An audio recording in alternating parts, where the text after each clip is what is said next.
বলে আমার মনে হয় না।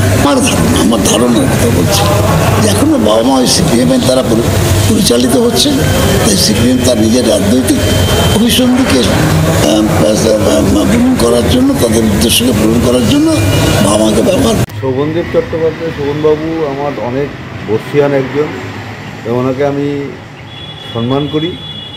ওনাকে একটাই কথা বলবো, উনি আমাদের বাড়িতে চেনেন, এসছেনও, আমাদের বাড়িতে এক ঘন্টা কাটিয়েও গেছেন। আমাদের সম্বন্ধে ওনার কিছুটা অভিজ্ঞতা নিশ্চয়ই হয়েছে। উনি আমাদের অভিভাবকের মতন গাইডলাইন দিন এবং আমরা কীভাবে চলছি একদিন এসে দেখে যান। আমি এটাই ওনাকে বলবো, আর কিছু বলতে পারবো না। আমার মতন বর্ষিয়ান নেতাকে এর কিছু বলার ভাষা আমার নেই। এরকম কথা বলছেন, একে গতকাল বললেন সাংসদ আপনার কল্যাণ বন্দ্যোপাধ্যায়, তার আগে বললেন ববি হাকিম মন্ত্রী। ওনাদের কী অসুবিধা হচ্ছে আমি ঠিক বুঝতে পারছি না। আর ওনাদের আমি যে দাবি করেছি মুখ্যমন্ত্রী সম্বন্ধে, আবার আমি সেই স্ট্যান্ডেই এখনও রয়েছি যে চার্জশিটের রায় শিয়ালদা কোর্ট দিয়েছেন জজ সাহেব, রায়ের কপি ভালো করে পড়ুন এবং তার যে যৌক্তিক এখতিয়ার আছে কিনা আমার বলার এবং যৌক্তিকতা কতটা আছে আমার কথার মধ্যে, ওনারাই বিবেচনা করুন। মদন মিত্র বলছেন টাকা নিয়ে অনেক কিছু ঢাকা যায়। মদনবাবুকে আমি একটাই কথা বলবো, উনি একজন তৃণমূলের বিখ্যাত নামকরা নেতা, বহুদিন ধরে তৃণমূলে আছেন। যত টাকা উনি আমার দিয়ে ঢাকতে চাইছেন তার থেকে বেশি টাকা আমি ওনাকে সব দেবো, আমার মেয়েকে উনি ফিরিয়ে দিই। আর কিচ্ছু কথা বলুন সম্বন্ধে বলবো না। মানে এই কথা কেন বলে, যত টাকা উনি চাইছেন তার থেকে বেশি? প্রথম দিন থেকেই তো টাকা দিয়ে এটাকে ঢাকা দেওয়ার চেষ্টা চলছে। ডিসি নর্থ নিজে একজন সরকারি কর্মচারী, তিনি আসছেন টাকা দিতে।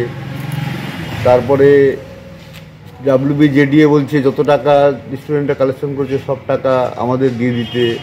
আজকে আবার উনি প্রকাশ্যে এই কথাটা বলছেন।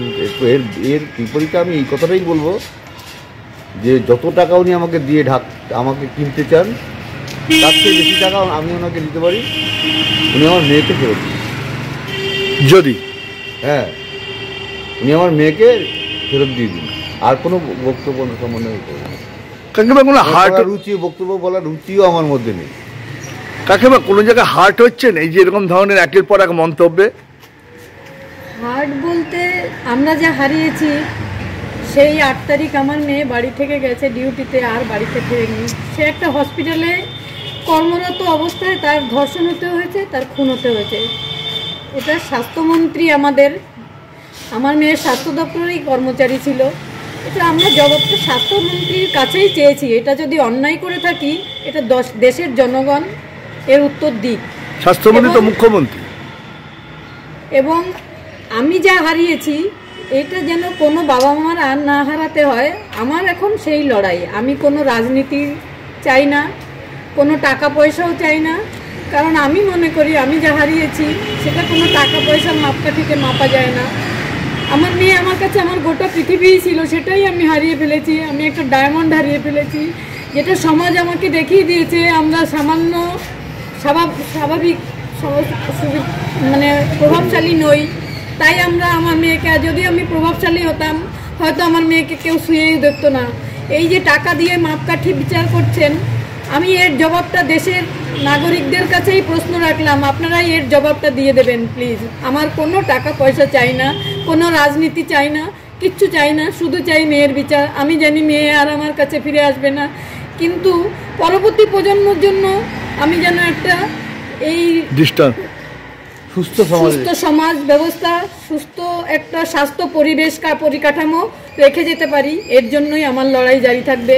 এবং এই দেশের জনগণ যারা আমার মেয়েকে সেই 9 তারিখে আমার মেয়েটাকে ঘরের মেয়ে মনে করেছিলেন, তারাই এই জবাবটা ভালোভাবে দিতে পারবেন। প্লিজ দিয়ে দেবেন আমার হয়ে সবাই। এই যে বারবার এখন দেখা যাচ্ছে মন্ত্রী বলছেন, বিধায়ক বলছেন, সাংসদ বলছেন, এই বারে বারে যে মন্তব্য কেন? প্রথম দিন থেকে আমার মেয়েটা যখন তার মৃতদেহ আমাদের ঘরে শোয়ানো অবস্থায় শায়িত ছিল, তার পাশেই ডেকে নিয়ে ওর বাবাকে আমাদের MLA, কমিশনার এবং আমাদের পাশের বাড়ির সঞ্জীব মুখার্জি ডিসি নর্থকে ডেকে নিয়ে এসেছিলেন টাকা দেওয়ার জন্য। ওর বাবাকে টাকা দিচ্ছিলেন, কিন্তু সঞ্জীব মুখার্জি সেটা আমার কানে কানে হেসে হেসেই এসে বলছিলেন টাকা দিতে চাইছে।